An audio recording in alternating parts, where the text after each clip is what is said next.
If you've ever earned good money but still felt financially exposed, Shaquille O'Neal's story matters because if your income depends on you producing, performing, staying visible, or continuing to operate at a high level, then you're more exposed than you think. And most people never realize that while the money is still flowing, because from the outside, Shaq's story looks simple.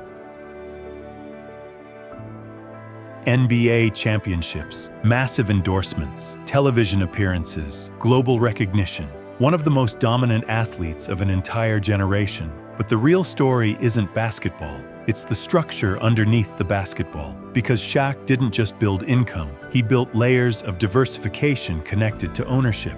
And that distinction changes everything. Because most people assume Shaq became wealthy because he played basketball. And basketball absolutely created enormous income. Over $290 million in NBA salary earnings alone throughout his career. Then came endorsements. Reebok, Pepsi, Icy Hot, Buick, Papa John's, countless commercial partnerships over multiple decades. And from the outside, it would be easy to assume the visibility itself created long-term security. But visibility and protection are not the same thing. And that's the part most people never fully understand while success is happening. Because professional sports careers end, attention shifts, public relevance changes, and if all income depends on one identity, the system eventually becomes fragile. That's what makes Shaq's path different. Because while many athletes focused primarily on lifestyle expansion, Shaq appears to have gradually focused on ownership expansion, franchise systems, equity positions, real estate, technology investments, business infrastructure connected to multiple industries simultaneously, and this is where the real shift happened. Because Shaq didn't just build income streams, he appears to have been reducing dependency, and structurally, that changes everything. Shaquille O'Neal entered the NBA in 1992 after being drafted first overall by the Orlando Magic. Almost immediately, he became one of the most marketable athletes in sports, dominant physically, entertaining publicly, commercially valuable across multiple demographics. And during the height of his playing career, the money was enormous. Contracts, endorsements, appearances, licensing, media attention. But this is where many athletes historically become exposed without realizing it. Because high income creates the illusion of permanence. The money keeps arriving, the attention keeps growing, the opportunities keep expanding. And psychologically, it becomes easy to believe the momentum will continue forever. But momentum is not structure, and dependency eventually creates exposure. That's the part most high earners never see coming. Because while the income is flowing, the underlying system may still depend entirely on personal performance. And eventually, every performance-based career experiences pressure, injuries, age, industry shifts, public attention changes, opportunities evolve, open systems don't stay stable. Income without structure doesn't stay protected. And this is where Shaq's story starts separating from many other athletes. Because over time, he appears to have gradually expanded into multiple ownership ecosystems. Restaurants, fitness centers, car washes, movie theaters, franchise investments, real estate holdings, technology partnerships, equity participation across different industries. And structurally, that matters. When all income depends on one source, the system remains vulnerable. But once multiple systems begin operating simultaneously, because if one system slows, another may continue operating. Another may continue generating cash flow. That's what durable systems are designed to do. Absorb instability. And this is the part most people misunderstand about diversification. They think diversification simply means owning many things. But structurally, real diversification is about reducing dependency on any single outcome. Because the real risk usually isn't low income, it's concentration.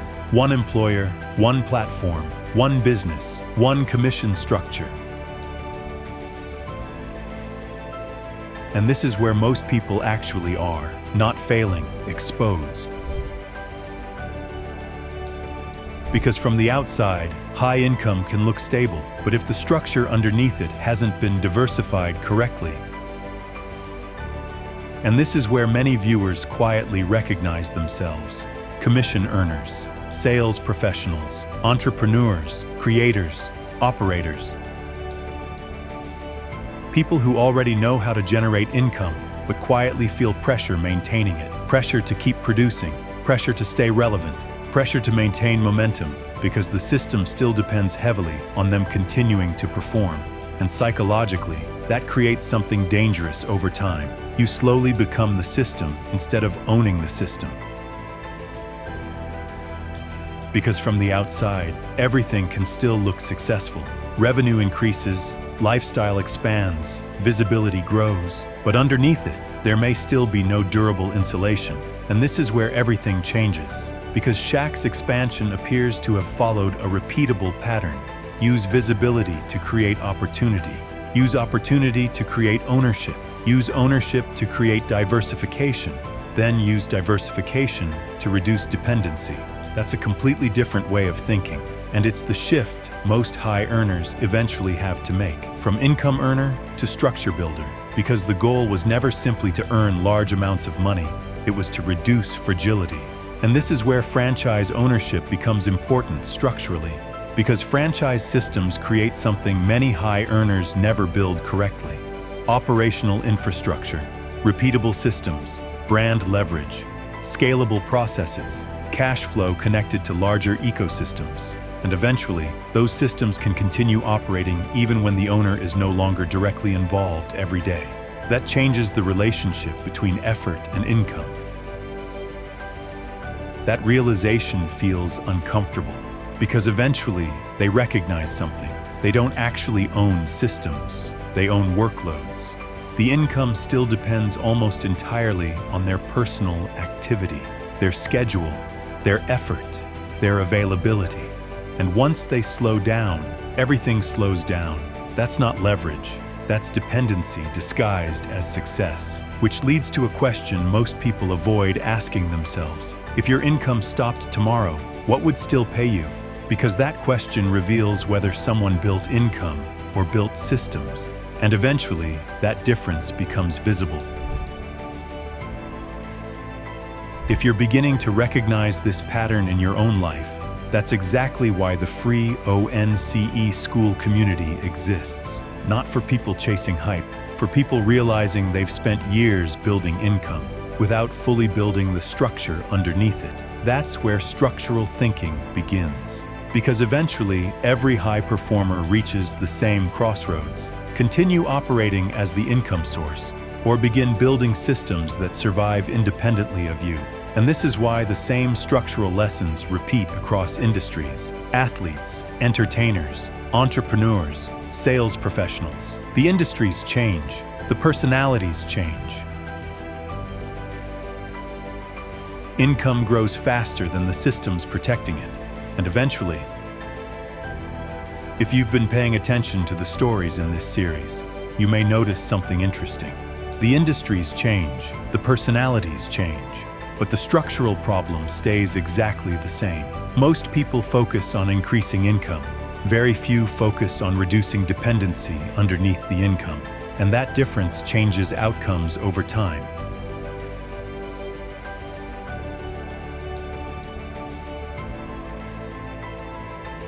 And eventually, those structural differences become impossible to ignore. And this is where Shaq's story becomes less about celebrity and more about systems thinking. Because instead of remaining dependent on one identity, he appears to have gradually built multiple layers underneath the visibility. Franchise systems, equity positions, real estate, business ownership. And that's what long-term durability actually looks like. Not just income, systems underneath the income. And this is where most people misunderstand wealth entirely. They think wealth means having money, but structurally, wealth is often about reducing dependency on constant personal production. The less dependent the system becomes on you personally, the more durable it becomes. And that shift changes everything. Because once someone begins thinking this way, the questions change. They stop asking, how much did I make this year? And start asking, what systems continue producing if I stop? That's the shift. From performer to owner, from income to infrastructure, from visibility to leverage. And this is the part most high earners never learn early enough. There's a specific way durable systems are structured correctly, but most people never get exposed to it while they're busy chasing income. So they continue increasing revenue without increasing insulation underneath it. And eventually, pressure exposes the gap. Dependency eventually creates exposure. Open systems don't stay stable. Income without structure doesn't stay protected. And this is why Shaq's story matters. Not because he became wealthy, but because he appears to have gradually transformed visibility. That's what reduced fragility. That's what increased durability. If your income stopped tomorrow, what would still pay you? Because that question eventually forces every high earner to confront the same reality. Not the appearance of success, the structure underneath it. And that structure determines everything. Because income may create momentum, but diversification creates resilience. And resilience changes how pressure affects the system. If you're earning income, producing, growing professionally, but haven't built the structure underneath it yet, you're not behind. You're structurally exposed. And that's exactly where the free O.N.C.E orientation inside the school community begins. Because the goal was never just to earn, it was to control.